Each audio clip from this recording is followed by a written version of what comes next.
ಮತಗಳ್ಳತನದ ವಿರುದ್ಧ ಪ್ರತಿಭಟನೆ ಮುಂದೂಡುವಂತ ಎಲ್ಲ ಸಾಧ್ಯತೆಗಳು ಕೂಡ ಇವೆ. ಶಿಬು ಸೋರೆನ್ ವಿಧಿವಶರಾದಂಥ ಹಿನ್ನೆಲೆಯಲ್ಲಿ ರಾಹುಲ್ ಗಾಂಧಿಯವರ ಪ್ರತಿಭಟನೆ ಮುಂದಕ್ಕೆ ಹೋಗುವಂತ ಸಾಧ್ಯತೆ ಜಾಸ್ತಿ ಇದೆ.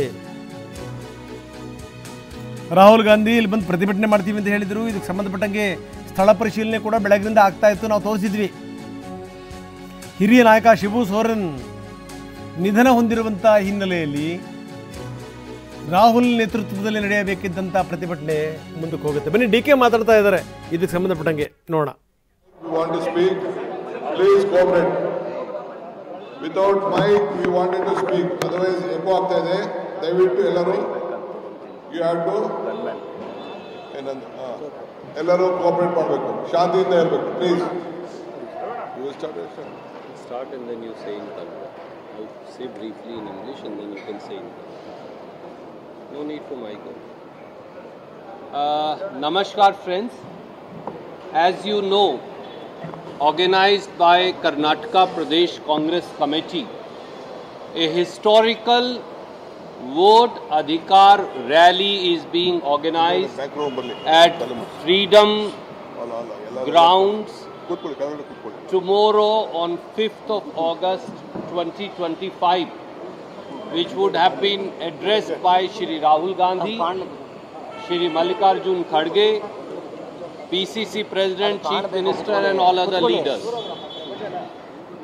As you are all aware, former Chief Minister, leader of the JMM, Shri Shibu Soren, he unfortunately expired this morning. Chief Minister Shri Hemant Soren has also informed about the demise of Shri Shibu Soren. On behalf of KPCC and AICC, I extend my heartfelt condolences to Shri Hemant Soren, to the entire family and lakhs of JMM workers and supporters, not only across Jharkhand but in other states. He was a champion of tribal rights. He was a champion of the poor. He was a champion of the downtrodden. And his memory and his work and words will always continue to inspire the Congress Party as also JMM in Jharkhand and in rest of the country. Shri Rahul Gandhi spoke to our PCC President, Shri D.K. Shiv Kumar ji this morning. Tomorrow is the cremation. Shri Rahul Gandhi and Shri Mallikarjun Kharge will be going to Jharkhand tomorrow to pay their last respects to the departed leader. In light thereof, since it would have then clashed with the program tomorrow, and this program has national ramifications, we have decided, and PCC President also requested Rahul ji and Kharge ji, and they have consented. The program will now remain as it is, but will remain deferred to 8th of August 2025. Chief Minister Shri Siddharamaiah has also been apprised and he also agrees. So in light of the suggestions made by Shri D.K. Shiv Kumar, Shri Rahul Gandhi, Shri Mallikarjun Kharge and the AICC, we've all decided to defer the program to 8th of August. I would now request PCC President to say a few words. ಎಲ್ಲ ಮಾಧ್ಯಮ ಸ್ನೇಹಿತರೆ, ಸುರ್ಜಿವಾಲಾ ಸಾಹೇಬ್ರೆ, ನಮ್ಮ ಕಾರ್ಯಾಧ್ಯಕ್ಷರಾದಂಥ GC Chandrashekhar ಅವರೇ, ನಮ್ಮ AICC ಎಲ್ಲ ಕಾರ್ಯದರ್ಶಿಗಳೇ, ಎಲ್ಲ ಸ್ನೇಹಿತರೆ, ಮಾಧ್ಯಮ ಮಿತ್ರರೇ, ನಾವು ಭಾಳ ಸಡಗರದಿಂದ ಕಾತುರದಿಂದ ಇಡೀ ದೇಶದ ಜನ ರಾಹುಲ್ ಗಾಂಧಿಯವರು ಯಾವ ವಿಚಾರವನ್ನು ಪ್ರಜಾಪ್ರಭುತ್ವದ ಉಳಿಸಿ ಮತದಾನದ ಹಕ್ಕನ್ನು ರಕ್ಷಣೆ ಯಾವ ರೀತಿ ಮಾಡಲಿಕ್ಕೆ ಹೊರಟಿದ್ದಾರೆ ಅನ್ನೋ ವಿಚಾರವನ್ನು ಈಗಾಗಲೇ ತಮ್ಮ ಗಮನವನ್ನು ಸೆಳೆದಿದ್ದೇವೆ. ನಾಳೆ ಬೆಳಗ್ಗೆ ಇಲ್ಲಿಗೆ ಆಗಮಿಸುತ್ತಾ ಎಲ್ಲ ಕಾರ್ಯಕ್ರಮ ಸಜ್ಜಾಗಿ ಈ ಕಾರ್ಯಕ್ರಮವನ್ನು ನಾವು ಏರ್ಪಾಡು ಮಾಡ್ತಾಯಿದ್ದು.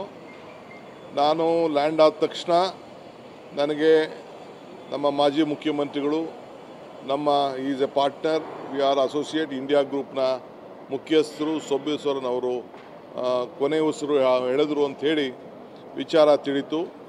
ಸೊ ಇಲ್ಲಿಗೆ ಬರೋ ಅಷ್ಟೊತ್ತಿಗೆ ಕೊನೆಗೆ ನಮಗೆ ಕಾನ್ಫರೆನ್ಸ್ ಕಾಲಲ್ಲಿ ನಮ್ಮ ಹತ್ರ ಎಲ್ಲ ರಾಹುಲ್ ಗಾಂಧಿ ಅವರು, ಖರ್ಗೆ ಸಾಹೇಬರು, ವೇಣುಗೋಪಾಲ್ ಅವರು ನಾವೆಲ್ಲ ಕೂತ್ಕೊಂಡು ಮಾತಾಡ್ದು. ಇಲ್ಲಿಗೆ ಬಂದು ಹೋಗೋದು ಅನ್ನೋದು ಕೂಡ ಲೆಕ್ಕಾಚಾರ ಇಟ್ಕೊಂಡಿದ್ದು. ಸೊ ಗಡಿಬಿಡಿಲಿ ಆಗೋದು ಬೇಡ, ಯಾಕೆಂದರೆ ಅಲ್ಲಿ 3 ಗಂಟೆಗೆ ಅವರ ಅಂತಿಮ ಸಂಸ್ಕಾರವನ್ನು ಹಮ್ಮಿಕೊಳ್ಳಲಾಗಿದೆ. ಸೊ ಆಗ ಆತುರದಿಂದ ಇಲ್ಲಿ ಬಂದು ಹೋಗೋದು ಸರಿ ಇಲ್ಲ ಅನ್ನೋದು ಕೂಡ ನಮ್ಮ ವಿಚಾರ ಆಯಿತು. ಅದೇ ದಿನ ನಾವು ಇಡೀ ದೇಶಕ್ಕೆ ಒಂದು ದೊಡ್ಡ ಸಂದೇಶ ಕೊಡುವಂಥ ದಿನ. ಆ ದಿನದಲ್ಲಿ ಆ ಕಾರ್ಯಕ್ರಮ ಮಾಡೋದು ಸರಿ ಇಲ್ಲ ಅನ್ನೋದು ಕೂಡ ಒಂದು ತೀರ್ಮಾನಕ್ಕೆ ಬಂದಿದ್ದೇವೆ. ಸೊ ಅದಕ್ಕೆ ನಾನು ಕೂಡ ಮಾತಾಡಿದೆ, ನಾವೆಲ್ಲ ಕೂತ್ಕೊಂಡು ಚರ್ಚೆ ಮಾಡಿ ಈಗ 8ನೇ ತಾರೀಕು ಈ ಕಾರ್ಯಕ್ರಮವನ್ನು ಮುಂದೂಡಿದ್ದೇವೆ.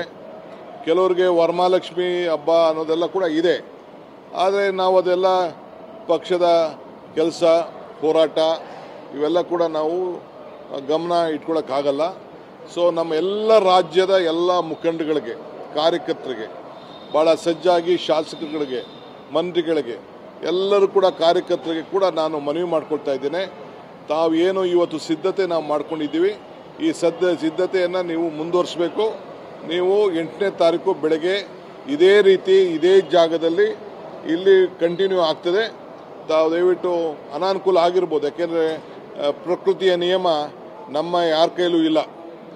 ಯಾಕೆಂದರೆ ಒಬ್ಬ ಹಿರಿಯ ನಾಯಕರವರು, ಟ್ರೈಬಲ್ ಲೀಡರು, ನಮ್ಮ ಪಾರ್ಟ್ನರ್ ಅವರು, ನಾವು ಗೌರವನ ಸಲ್ಲಿಸಬೇಕಾದ್ದು ಕಾಂಗ್ರೆಸ್ ಪಕ್ಷದ ಅಧ್ಯಕ್ಷರು ಖರ್ಗೆ ಸಾಹೇಬರು ಮತ್ತು ರಾಹುಲ್ ಗಾಂಧಿಯವರು ಪಾರ್ಟಿಸಿಪೇಟ್ ಮಾಡಲಿಲ್ಲ ಅಂದರೆ ದೊಡ್ಡ ಸಂದೇಶ ಕೂಡ ಸರೋಗುವುದಿಲ್ಲ.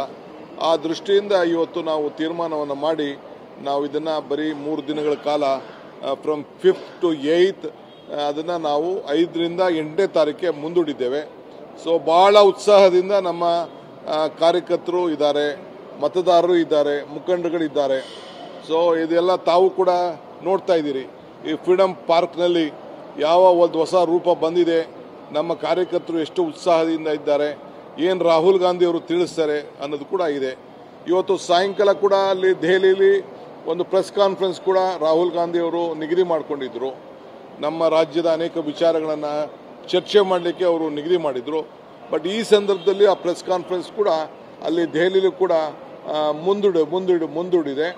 ನಾಳೆ ಕ್ರಿಮಿನೇಷನ್ ಆದಮೇಲೆ ಮತ್ತೆ ಅವರು ಡೇಟನ್ನು ಅವರು ಕೊಟ್ಟು ಅವರು ಮಾಡ್ತಾರೆ.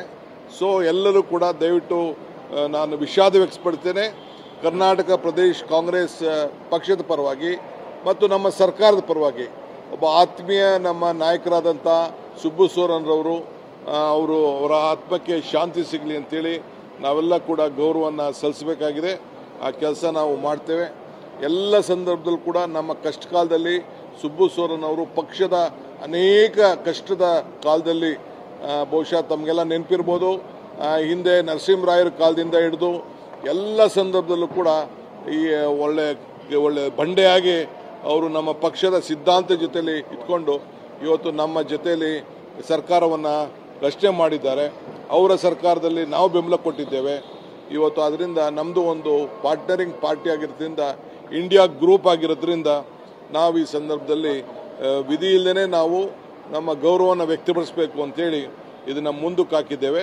ಸೊ ನಮ್ಮೆಲ್ಲ ಬ್ಲಾಕ್ ಅಧ್ಯಕ್ಷಗಳಿಗೆ, ನಮ್ಮ MLAಗಳಿಗೆ, ನಮ್ಮ ಪಕ್ಷದ ಮುಖಂಡಗಳಿಗೆ, ಸಂಘಟನೆಯವರಿಗೆ ಎಲ್ಲರಿಗೂ ನಾನು ಹೇಳ್ತಾ ಇದ್ದೀನಿ, ನಿಮ್ಮ ಉರುಪು ನನಗೆ ಅರ್ಥ ಆಗ್ತದೆ, ನಿಮ್ಮ ಭಾವನೆ ಅರ್ಥ ಆಗ್ತದೆ, ಆದರೆ ನಾವೆಲ್ಲ ಕೂಡ ಇದಕ್ಕೆ ಸಹಕಾರ ಕೊಡಲೇಬೇಕಾಗಿದೆ.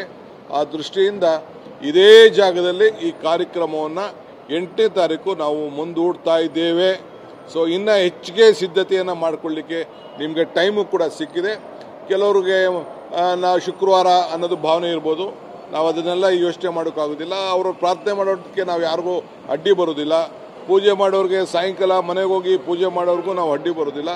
ಆದರೆ ನಾವು ಬೆಳಗ್ಗೆ ಅವತ್ತು ಶುಕ್ರವಾರ ಆದ್ರೂ ಕೂಡ ಈ ನಿಗದಿಯ ವೇಳೆಯಲ್ಲಿ ನಾವು ಏನು ನಿಗದಿಯನ್ನು ಟೈಮ್ ಫಿಕ್ಸ್ ಮಾಡಿದ್ದೇವೆ ಆ ಪ್ರಕಾರ ಆ ಕಾರ್ಯಕ್ರಮವನ್ನು ನಾವು ಮುಂದುವರಿಸ್ತೇವೆ. ದಯವಿಟ್ಟು ತಾವೆಲ್ಲ ಸಹಕಾರ ಕೊಡಬೇಕು ಅಂತೇಳಿ ನಾನು ಮಾಧ್ಯಮದ ಮುಖಾಂತರ ರಾಜ್ಯದ ಎಲ್ಲ ಕಾರ್ಯಕರ್ತರಿಗೆ, ಮುಖಂಡರುಗಳಿಗೆ, ಶಾಸಕರುಗಳಿಗೆ, ಮಂತ್ರಿಗಳಿಗೆ ನಾವು ಮನವಿಯನ್ನು ಮಾಡ್ತೇವೆ. ಸದ್ಯದಲ್ಲೇ ಮುಖ್ಯಮಂತ್ರಿಗಳ ಹತ್ರ ಮಾತಾಡಿ ಇನ್ನೊಂದು ಶಾಸಕಾಂಗ ಸಭೆಯನ್ನು ಕೂಡ ಕರಿಬೇಕು ಅಂತೇಳಿ ನಮಗೆ ಮಾರ್ಗದರ್ಶನವನ್ನು ಕೊಟ್ಟಿದ್ದಾರೆ. ಸೊ ಆ ಹಿನ್ನೆಲೆಯಲ್ಲಿ ಸುರ್ಜೇವಾಲಾ ಸಾಹೇಬರು ಮಾತಾಡ್ಬಿಟ್ಟು ಯಾವ ರೀತಿ ಸಭೆಯನ್ನು ಕರೆದು ಮಾತಾಡಬೇಕು ಅಂತೇಳಿ, ಏಕೆಂದರೆ ಇದು ಭಾಳ ಪ್ರಮುಖವಾದಂಥ ವಿಚಾರ. ಸೊ ಇದನ್ನು ಚರ್ಚೆ ಮಾಡೋಂಥ ಸಂದರ್ಭದಲ್ಲಿ ನಾವಿದ್ದೇವೆ. ಸೊ ಅದರಿಂದ ಎಲ್ಲರೂ ಕೂಡ ಇದಕ್ಕೆ ಸಹಕಾರ ಕೊಡಬೇಕು. The program stands committed. It is just postponed for 3 days due to the demise of our honorable leader, former chief minister, and who have been associated for a very long time in the Congress party, and who has been a partner, and he is one of the important leader of the alliance, our alliance which has been in the India bloc. So in order to respect him, we have just decided to postpone for 3 days. So this program will continue on 8th. Before that, the press conference which was supposed to be held by